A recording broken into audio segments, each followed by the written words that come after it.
Hello, everyone, and welcome to another episode of the Liverpool Connection podcast. After Liverpool have been beaten 3-0 by Atalanta at home. It's the first time we've been beaten at home this season. First time we've been beaten at home for a long time. And it's fair to say, Del Cross, will start with you first. That was absolutely woeful, wasn't it? Yeah, it was scandalous performance. Look, I said it. I text you lads before the game. The minute I seen the team, I texted and I went, "What do what are you thinking about the team?" I thought it was a high risk, high reward team selection. Um, I think he gambled a little bit. I wouldn't, I won't go so far as saying it might have been a little bit of arrogance. Crept in a little bit. I think he should have initially.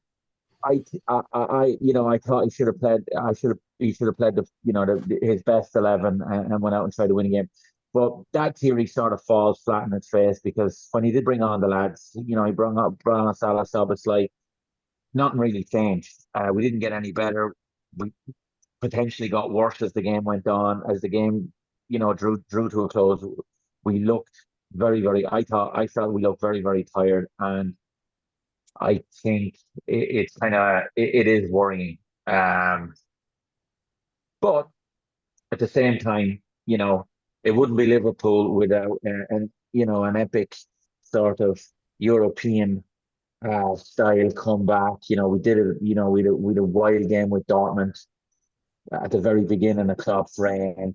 Who knows? We might have a wild game at Atalanta Yeah. at the end of his reign to kind of finish out what's been a wild ride with Jurgen Norbert Klopp.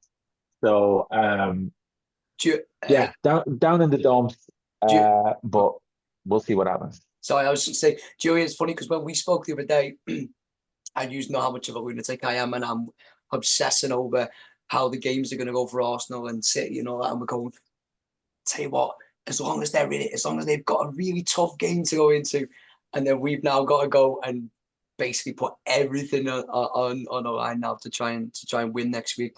But Julian, what was your thoughts? More the changes really, because when we spoke earlier on in the week, we did say that we've got like a lot of different players that either need minutes or need to sort of play themselves into form. So what was your thoughts on the actual lineup? It is a new challenge for us now because we've obviously had lots of players out injured. Now we have a lot of players back. So now it's how to pick the right players for what game. I have no problem with the lineup today, by the way. Let me add that. I don't think the lineup was the overall issue there. This was far bigger. This was a mental thing because there were so many players making individual mistakes all over the pitch. And the lineup that we went out with today, I didn't see many people complaining about it before the game. And that team is more than good enough to beat Atalanta, who are a good side. They've shown this season they can get results against very good teams. But to put in a performance like that was just...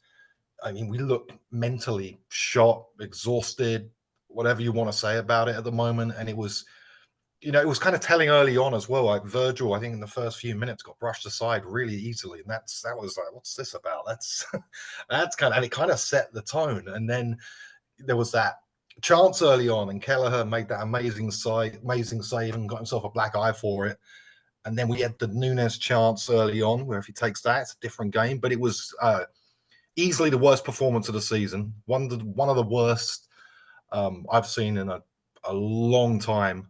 And I can't put this down to players individually because it was such a collective of a bad performance all over the pitch that, this falls on the coaching staff, on Klopp for how we were set up for us. But it just looked... It was so poor, and this result was a surprise. We didn't expect this, but we've seen hints of bad performances over the past few weeks. We haven't looked great. But Julian, come on. You can't. We haven't looked great over the last few weeks.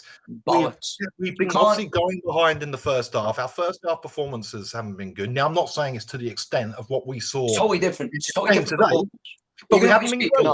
We have not been great. We have not been great in the last few weeks. I'll say that. Right. Well, okay. Thanks for letting me get in. You're welcome. No, but I mean, the difference between this and Man United had 18 shots in the first half. They didn't have a shot. They didn't have a kick of the ball. So you can't say like, and even against Brighton, we've created and created and created. Today we are open all the time. They probably could have scored 5 goals, so like 6 goals. So I don't think you can say this type of performance has been coming. It's bollocks. Not to the extent of this, but I don't think we've been great over the last few weeks. Yeah, but not like that. Not where people are just no, of course not to the extent of that. Today's game was pathetic. You said it was coming. I said that over the last few weeks we haven't been great, right? So I was worried that something may be weird, like we look knackered, we look exhausted, we look mentally shot, and hopefully, sometimes a result like this can wake us up because we've got we're joint top of the league, and we need something that's going to push us on and get us out of this. Yeah, I mean, I wouldn't go that far. I really wouldn't. I think it's an isolated game, isn't it? We've not been absolutely flat like that all season. Do you know what I mean?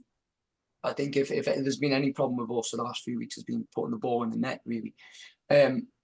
Dalcross, what did you think about the subs when they come on?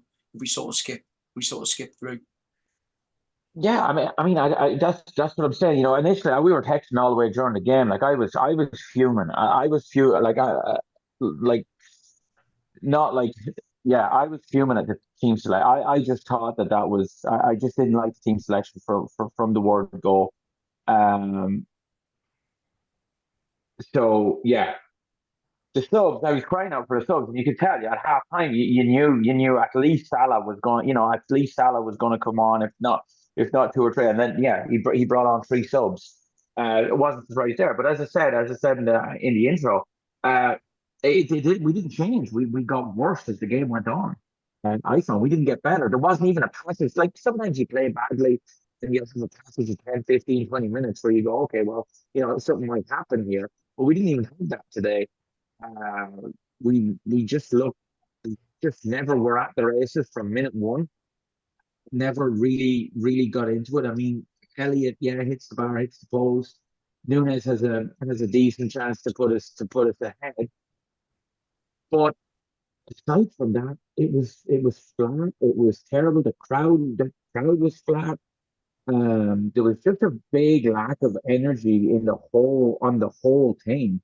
And I don't know whether that comes from. I don't know what it comes from. Whether it's kind of maybe overlooking this a little bit and kind of getting too ahead of ourselves. But yeah, I think we looked tired today, and it's just for me it's worrying because it's going to be difficult to go and lift yourself again for Sunday, and then go and lift yourself for a really massive test away to Atalanta. And then knowing then that there's another huge away game waiting for you on the following Sunday. I just think this is a really, really difficult period, and it's worrying that the words that come to mind to describe that performance is kind of tiredness and legginess. So we'll see. I was just gonna say that one of the big problems here now is we've got players that, like I was saying before, they need to play, and we need to get them back into fitness. So you see Jota coming on today, and it's like we're trying to get him to be like the Roy of the Rovers type fella. You know what I mean? Where next week when he plays, really he shouldn't be near these games yet. He should be coming in for like little bits and bobs, not coming in to try and save the games. And that's where I really worry about some of these players maybe coming in and maybe getting possibly getting re-injured. Yeah. And that's sort of the worry now. But Julian, I want to speak to you about Nunes. I know how much you love him. Frustrating, isn't it? not putting it, I'm not putting it down to him. I actually think, I was thinking before, I think for maybe 30 minutes of the first half, I thought Gakpo played well, but I don't think anyone played I don't even think anyone played decent. Like even like players like Van Dijk, who's been solid all season. Obviously, he's been unbelievable all season. McAllister's been unbelievable the last couple of months. I don't think anyone played particularly well other than maybe Gakpo for the first 30 minutes or so. But I do want to speak a little bit about Nunes because he does have that chance and he has one a bit later on in the game. It seems like he's lacking a little bit of confidence in it, doesn't it? I mean, Nunes is that player, and I've said it numerous times. He's obviously got a lot of ability, and he's had a far better season than last season, right? He's been much better. But when it comes down to it, in these important stages of the season, when you're going for the title, when you're going for a European trophy, etc., like you need someone to put the ball in the back of the net when it matters at the most important times when you're not playing well. And I'm not convinced that he's not that player. Jota is that kind of player, like you say. The wariness about rushing him back in is valid, right? We don't want to do that, but God, I would love a 100% fit Jota like now and going through to the end of the season, because while Nunes has his certain talents and the way that he plays, at this stage of the season, you just can't rely on him. If he takes that chance, early in the first half, then it's a different game. But yeah. It's so vital that your number 9, your main striker up front, takes those chances when it matters, because it's fucking massive, and he does my head in like he does with everyone else. And I think that's just the player he is. I'm not so sure that's something like you can change that mentally within a player. But he's just extremely frustrating. I get the chaos. He's fun. He's exciting. He's a lunatic at times. That's good. But when it comes down this stage of the season, you need someone extremely reliable. Yeah. Do you know what really? I know it's mad because we're going through all the goals, but what really pissed me off, and was saying to you, was giving away the third one. Like if we got beat 2-0 there, you'd be like, oh, that's shite. But you can easily see a situation where Liverpool, and we still could do it now. But yeah, giving that third one away, I just thought we were so open. Like we were so open, and I didn't think we needed to be. I felt like we could have not sat in a bit more, but we didn't have to be that gung ho. Because now you give that third one away, Chris, and now it's like, do you know what I mean? It's a massive, massive challenge now, isn't it? Yeah, I mean, I texted at 2-0. I said, we've made this awkward. I don't know. I said something like, we made this awkward for ourselves, but I still think we might go through. And I hadn't the fucking intent and they scored, and they scored the third goal. Yeah, I agree. Yeah, it's like, maybe a little bit of naivety there, a little bit of, a little bit more guile and a little bit more know-how there to take your medicine, take your punishments. Not, as you say, not sit in, but make sure you don't get beat 3-0 or 4-0. Live to fight another day. There's a whole 90 minutes to play. Yeah, we could, you definitely could see Liverpool going there and winning 3-0. Not on tonight's performance, but on past performances, and we know that we can light up a team in 15 minutes. Like we can absolutely destroy somebody when we're playing well. We went the last time we were there, we won 5-0. So, but yeah, I agree. They needed a little bit of cop on there, and not be super open, and not get done with that sucker punch at the end for the third goal, because now it does make it extremely.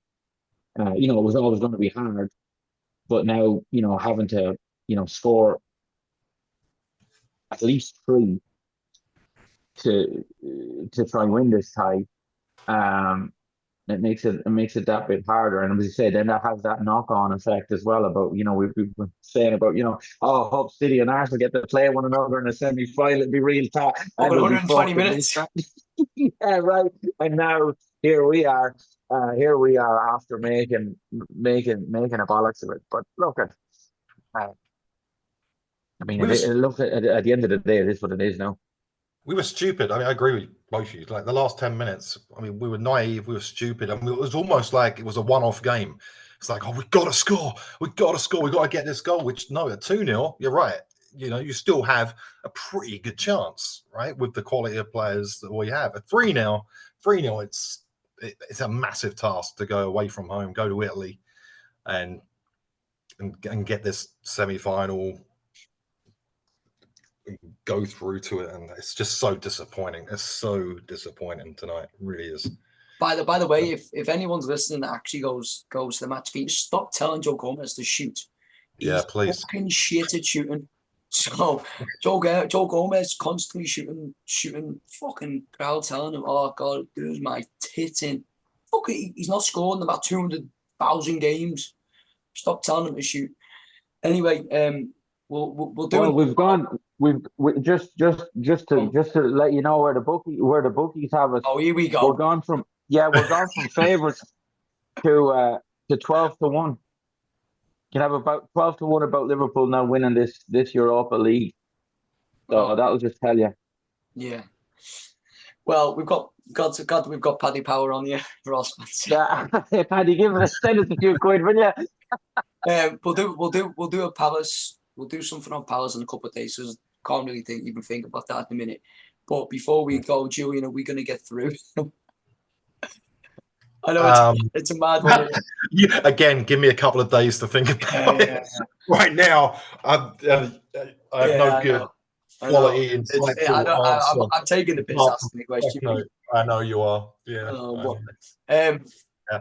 We'll do one on Palace. We'll do one on Palace in a couple of days. Keep your chin up, Reds. If there is any football team that can do it, it is this football team. So yeah. We'll see you all on the next one. Take care, everyone, and we'll see you after. Bye bye.